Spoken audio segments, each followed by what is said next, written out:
Barchaga salom demak do'stlar, ushbu videoyimizda sizlar bilan qadam bosib, ya'niki yurib bo'lishadigan yangi O'zbekistonning loyihasi haqida gaplashib o'tamiz. Demak, ekofaol fuqaro degani biz 10 000 qadam yurganimiz uchun bizga ballar beriladi. Undan tashqari boshqa ishlar orqali ham biz ballar yig'ishimiz mumkin va u ballarni biz pulga aylantirib, pullarimizni chiqarib olishimiz mumkin bo'ladigan yangi platforma ishga tushgan. Buni ko'pchilik eshitgan yoki bilgan bo'lishi ham mumkin. Shu sababli hozir bu platformamiz deyarli ishga tushdi. Shu paytgacha ishga tushmagan edi, ya'niki qandaydir kamchiliklari, xatoliklari bor edi. Bu dasturga kirmayotgan edi. Hozirda deyarli dasturiy ishlari oxiriga yetib qolgan.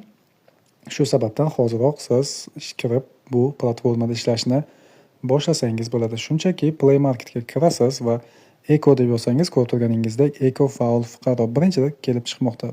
Poyezga yozamiz. Xo'p, poyezga yozgan paytimizda demak nima uchundir bu platformamiz chiqmadi. Balki uzmasdan yozishimiz kerakdir. Xo'p, yana bir marta eko faol fuqaro ilovasi.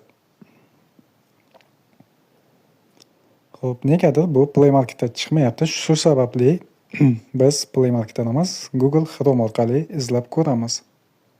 Demak, Google Chrome'ni ochamiz va ekofaol fuqaro deb yozadigan bo'lsak poiskiga, demak mana shu holatda chiqadi va ko'rib turganinglardek eng birinchi mana Play Marketda ko'rsatib o'tmoqda. Mana shu joyda uстановить degan tugmani bosadigan bo'lsanglar, Play Marketdan o'zi ushbu ekofaol fuqaroni topadi va siz o'rnatib olasiz. Hozir men o'rnatib bo'lganman, shuning uchun hozir mana bizni asosiy ekranimizda ushbu dasturimiz turibdi. Shunchaki ushbu dasturning ustiga bosamiz va kirgan vaqtimizda bizdan One ID bilan ro'yxatdan o'tishni so'raydi. Demak, profilga kiramiz va tizimdan chiqishni bosamiz.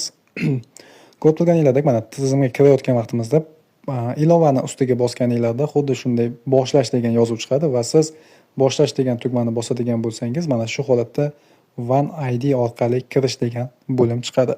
Mana shu bo'limni tanlaymiz tugmani va bu Googledan One ID mana shu joyga o'tadi. Ko'pchilikda One ID bo'lishi kerak. Agar siz One ID dan ro'yxatdan o'tmagan bo'lsangiz, shunchaki pastda ro'yxatdan o'tish degan tugmani bosib, birinchi navbatda One ID dan ro'yxatdan o'tib olasiz.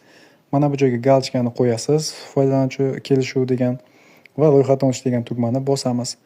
Shundan so'ng biz JSHR, ya'niki o'zimizni pasportimiz orqasidagi yoki eski pasport bo'ladigan bo'lsa, pastdagi 14 talik raqamini kiritishimiz kerak bo'ladi. Pasport seriya raqamimizni kiritamiz va telefon raqamingizni yozishingiz kerak.